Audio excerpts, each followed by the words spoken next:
I want to take a few minutes to talk to you about a subject which has been in the news in the UK lately. Now, for those of you who haven't been keeping track of the news, you may have missed that the government recently signed a piece of legislation which says that from the year 2023 it will be illegal to show advertisements for fast food before 9 p.m. Now, for those who aren't familiar with the intricate details of UK broadcasting legislation, 9 p.m. is called the watershed, so that's the point before which it isn't possible to show programmes with lots of sex or violence or excitement or other sort of things like that. The idea is that the children will be tucked away in their beds before that sort of thing can come in and corrupt their innocent imaginations.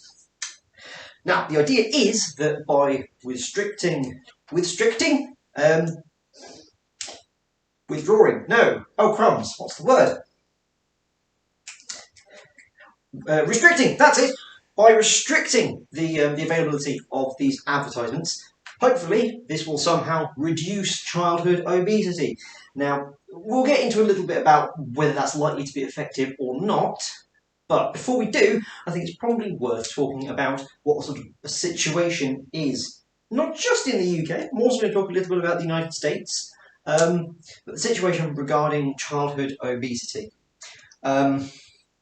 So the most recent statistics that I can recall, published by Public Health England, put childhood obesity at something like 1 in every 10 children who start primary school, so that's 1 in 10 children who are 5 years old, are obese. By the end of primary school, so that's then age 11, nearly 12, depending on when they started the year, that figure rises to 1 in 5. In poorer parts of the country, particularly in certain areas of Scotland, those figures are actually a lot higher. So what that means is that for every 30 children in a classroom, about 6 of them are so overweight that it presents an immediate risk to their health. Now, that's obviously a problem, and those figures came out before the... See, if I say the word that I was thinking of there, YouTube will get very cross and hide the video. So I'm not going to say it, but you know exactly which one I'm talking about, okay?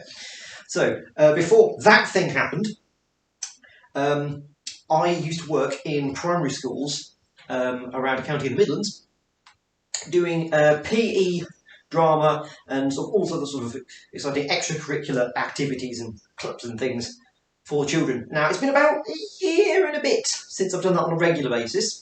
I recently started back up again, and what I've noticed is that a lot of the classes now have about 3 or 4 children who are significantly heavier than they were before. And you can clearly see in the way that they move, some of these kids are really quite good footballers, quite keen footballers. You can really see the difference. Now, part of that would have been if they're locked down for the best part of a year. Well, at home is where your food lives, and if you're bored, chances are you're going to eat more. That's an unfortunate sort of reality that there isn't a lot of getting away from. There's also, of course, the fact that all of those exciting clubs and things that would have kept them moving about, or extracurricular sport, or just walking to school and back, haven't been on the menu for the best part of 12 months. So I think what's going to happen is over the next few years we're going to find that these figures are a lot worse. We'll go into a bit more detail about what exactly the problems with obesity are, because chances are you probably know most of them, but it is worth going into just in case. But on top of all of that, we've got a diabetes epidemic and an obesity epidemic already in place in adults. Off the top of my head, I can't quite recall, the figure in the UK I think is about 1 in 4 adults are obese, and a further nearly 1 in 4 are overweight. Figures are similar in America, in most of the Western world, and that's a big problem, pardon the pun, because of course those people have medical problems that need to be paid for, and I haven't yet seen a convincing explanation for exactly how they are going to be paid for. It's a problem. What exactly is obesity? But obesity is defined in sort of modern parlance as having a BMI, as a body mass index, of more than 35. Now, that probably doesn't mean a lot to quite a few of you. Firstly, BMI is your height in meters divided by, no, beg your pardon, it's your weight in kilograms divided by your height in meters squared. So it's basically a ratio between your height and your weight. And obviously, the more you weigh relative to your height, the bigger your BMI. It's not really a diagnostic tool. It's more useful for looking at huge populations and trying to work things out across a huge level. It's a useful little trick we can use to work if we need to do some back of the envelope figures on a particular person. But generally, you wouldn't set your whole medical policy around it. Okay? So what are the problems related to obesity? Well, firstly, there's one of movement. Now, if you weigh 200 kilograms or 400 pounds or whatever it might be, moving is going to be extremely difficult for you. Firstly, if you're putting 200 kilograms through your joints, through your knees, through your hips, they're going to wear out really quickly. And that means hip replacements, knee replacements, it means reduced mobility, which is a really, really bad thing if you're already so fat that it's presenting a huge risk to your health. You want those people to be moving about as much as possible. On a similar note, when people get so obese that they can't move, you've probably seen that they have to use those little electric mobility scooters to try and get around. Again, I understand why, because you don't want to have this person who's so overweight that they can't move, then trapped in their room, secluded away like an elephant man or the Hunchback of Notre Dame. These people still need to go out and have lives. But taking away a form of physical activity doesn't really seem like the right solution to me. I understand it from a disability, accessibility point of view, but I don't get it from... I don't necessarily think it's exactly the right thing to do. So, other problems related to obesity. Heart disease. If you're obese, your heart's going to give out a lot faster, so you have to work a lot harder. Particularly because obesity is associated with having really significant plaque build-ups. It's no good for any sort of cardiac reason. You're much more likely to have a heart attack because the fat will form a sort of wall around the inside of your blood vessels. Then if a chunk of that fat gets sort of dislodged by the blood flow, it's going to float around inside your body all the way around until it eventually finds a capillary and it will block it. Now, if that capillary is feeding one of the chambers of your heart with blood, that's really bad news, because then that means that a part of your heart won't get blood. And the heart needs a huge amount of blood because it works extremely hard all of the time. And if it stops working, you die. So you really don't want that to get cut off. Similarly, the brain. The brain is fed by all these capillaries, and the brain uses more energy than pretty much any other organ in your body. So if a capillary is floating around inside your body, and it gets up to your brain through your carotid artery, and it gets up to here, and it finds a capillary and blocks it, and then that part of the brain can't get any blood, it can't get oxygen, it's going to die really fast, and that's how strokes happen. So, yes, those are cardiac reasons why obesity is a problem. Diabetes. Diabetes is really closely associated with obesity. Not strictly because being fat makes your pancreas stop working. Type 2 diabetes occurs when your pancreas just packs up. So the cells in your pancreas that manufacture insulin just go, I can't make any more insulin. I'm giving up, I'm retiring, I'm going to explode. And the cells go pop, and then you've got nothing to produce insulin, which then means that the glucose in your blood is then going to draw water out of your organs, out of your tissues. It's going to cause all sorts of really, really unpleasant problems. I will be doing a video on diabetes at some point because it's a really interesting sort of biological phenomenon and quite an interesting sort of social problem that we need to find some sort of solution to. Give me a week on that. I'm sure I'll find one.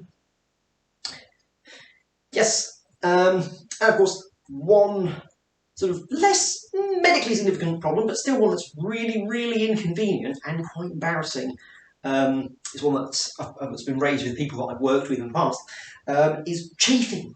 Now, if you've got really, really quite large limbs, they're going to rub up against each other, and that's going to cause the skin to become irritated.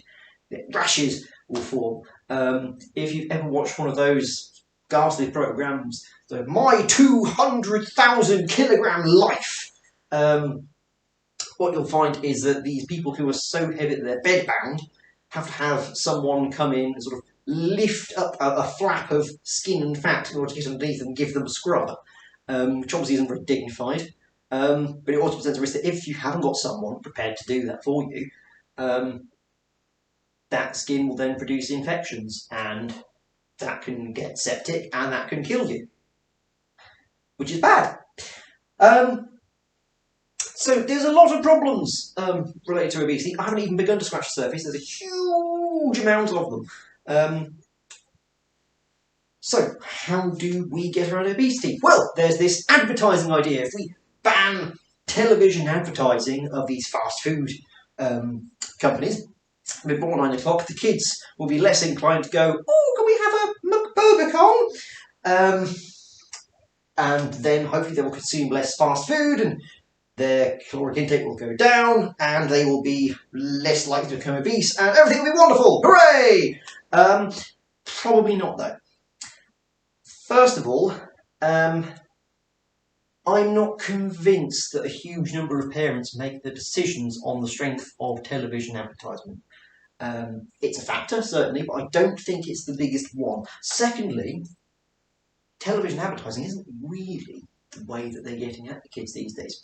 Now, you see, if you are a modern person, particularly a modern young person, you're going to have some sort of telephone or tablet or device. I've got one here. I haven't actually got one here. This is a calculator.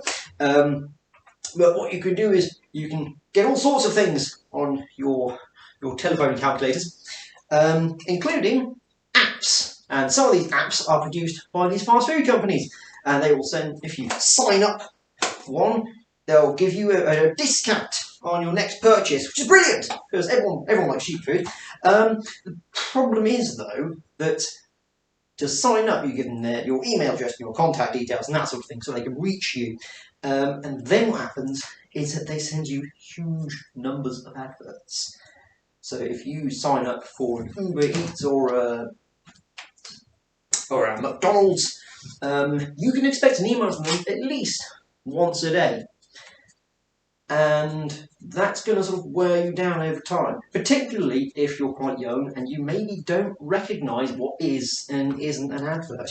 A recent study by the APA, which published, 2 years ago now, maybe not so recent, said that in television advertising, kids are pretty good at spotting what is an advert and what isn't. But on social media, they had a much harder time telling what was an advert and what wasn't, which I think that sort of throws a bit of a spanner in the works of the ban idea, because less people are watching TV all the time, and everyone's on their phones these days. They can call up and watch whatever sort of program they like, or they can go onto YouTube and watch exciting videos about a person with a wall talking about nutrition.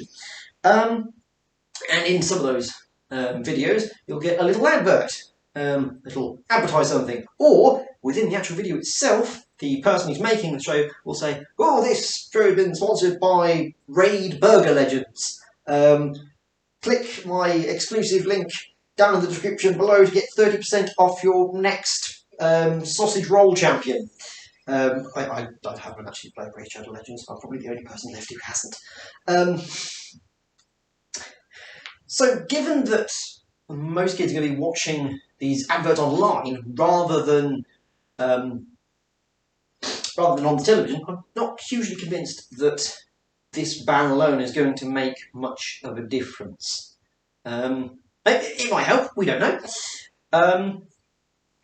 But we do need to solve the problem of childhood obesity sort of pretty soonish. Because the statistics on that are really bleak. If you are obese or overweight as a child, you're something like 100 times more likely to be obese or overweight as an adult. That means you're probably going to have a shorter working life. You're probably going to spend more of your life in hospital. You're probably going to die a lot sooner, which is obviously bad.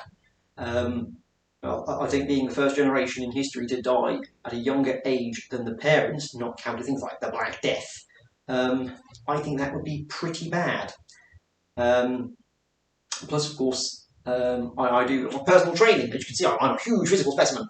And I work with a lot of people who are really quite unhappy, partly because, psychologically, they don't like the look of their body, they want to look different, they want to be confident, but also because being overweight is kind of a drag.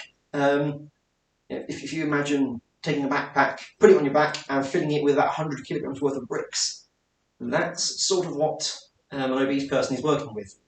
And that's obviously really uncomfortable. It means they'll be tired very, very quickly. It means they're probably going to spend a lot of their life in quite significant pain.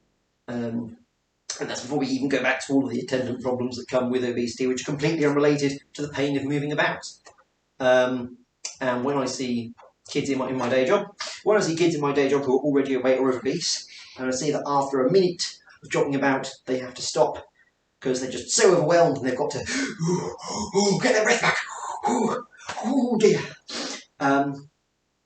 That's really quite sad because their mates are still running about having a good time and they're not able to join in. And the real kick in the pants, to excuse the Americanism, is that if you're less able to take part in sports as a child because you're overweight, you're then more likely to drop out, which makes sense.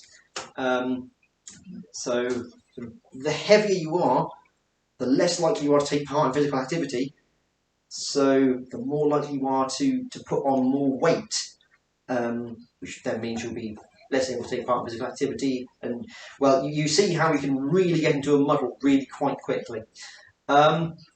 Fortunately, it's not all doom and gloom, because there are all sorts of programs being done all over the world to try and get kids up and active more, get people more educated, and I think it's probably worth talking about some of those solutions now. I've got some written down on my high-tech solution. So in no particular order. Firstly, education. Food tech at my secondary school, for Americans that's home economics, talking about how to cook and manage at home and all that sort of thing. Food tech at my secondary school was a joke. It was absolutely rubbish. In the 2 years we did it, I think I learned how to make coleslaw, which was bloody awful. I learned how to cook a scone, which admittedly were really tasty, but probably not very helpful for this particular problem. And, I think that's about it. That's about the only thing that I actually learned from food tech. Now, obviously, there's the argument that schools don't have to teach absolutely everything. Maybe parents need to take a bit of responsibility. What if your parents are in the same position? Maybe their home economics lessons were absolutely rubbish. Maybe they don't know what's actually in the food they're giving their children. Maybe they're working 12-hour shifts and they get home and pick the kids from after-school clubs and they get home and they're just absolutely exhausted and they just can't face preparing a proper meal, because they think that a proper meal has got to be this huge vegetable-y banquet and you've got to chop up 13 different kinds of vegetable and put in 11,000 different spices, and you've got to be frying a piece of chicken in coconut milk for 40 minutes before you even get started, and it's so expensive and it's a huge waste of time, and I just can't. I've got to get to sleep, I've got to get the kids to do their homework, I just haven't got the time for it. Again, a lot of people have that sort of perception, and it's just easier to look on your mobile device and have something ordered in, or stick something basically pre-prepared in the microwave. And I do have a lot of sympathy for people who are stuck in that situation, and I'm not quite sure how you reach those people. It's just free adult education, or free online education, or maybe weirdos in brightly coloured shirts standing in front of a wall could make videos about nutrition and health to try and help spread some of the knowledge in the world. That one seems unlikely though, doesn't it? Now, while we're on the subject of banning TV advertisements, why not have a look at those mobile phones everyone's using? Now, I'm a sort of a libertarian chap by nature. You know, I'm going to be left alone to run things how they like. But if you're going to make bans on television with the express purpose of stopping children from seeing these things, it probably also makes sense to try and come up with some way of controlling how many notifications you can get from Kentucky Fried Burger about their latest McFillet. Now, putting an age restriction probably wouldn't work, because I'm sure absolutely everyone watching this at some point has signed up for a service when they were 13, and the website would have said, oh, you need to be 18 to come in here. Are you sure you're 18? You're absolutely sure? Scouts on up. And you'd have put in a date that said, oh yes, I'm definitely 18. And I'm pretty sure kids are going to work out very quickly how to get around that. So I'm not quite sure what the solution there is. And I think just a blanket statement saying, you companies, you're trying to sell people food, you can't send them information or offers or try to lure them in with your tasty treats. That's off the menu. You're not allowed to do it anymore. You know, that seems a bit sort of blanket approach. I'm not very sure that would work anyway. Some people online have suggested some sort of subsidy program whereby your fresh fruits and your fresh vegetables and all the good things that we should all be eating are subsidised partly by government. And again, that runs into a couple of problems. Firstly, we've still got that problem of if you're a single parent trying to raise 3 kids while working umpteen hours a week, even if they're a bit cheaper, are you going to have the time or the confidence or the belief that you can actually take these fresh ingredients and produce a meal that your kids are going to eat? Because I know I've worked a lot with kids; they're fussy beggars. So yeah, there's a lot of, Tyson didn't like that suggestion. There's a dog down here. He's just sneezed. He's allergic to something. Where was I? Tyson, where was I? Yes, subsidies. There's also the other problem, which isn't an insignificant one, which is, well, how are you going to pay for all these subsidised foods and whatnot? Well, you could say to the supermarkets that for every penny you charge, we will give you back an extra amount, or we'll pay a certain percentage of the cost, or you can say to the farmers, you can sell it cheap to the supermarkets and we will give you however much back per kilogram. But there's no guarantee that those savings will actually sort of get passed on to consumers. So I'm not sure that trying to fiddle about with the prices is really going to work. Usually when governments try to fiddle with prices, what happens is that things get more expensive, and for every one problem that they solve, there's another 12 that pop up that no one expected, and the whole thing is just all written off 10 years down the line as a ghastly mess. So, that's an optimistic note to end on.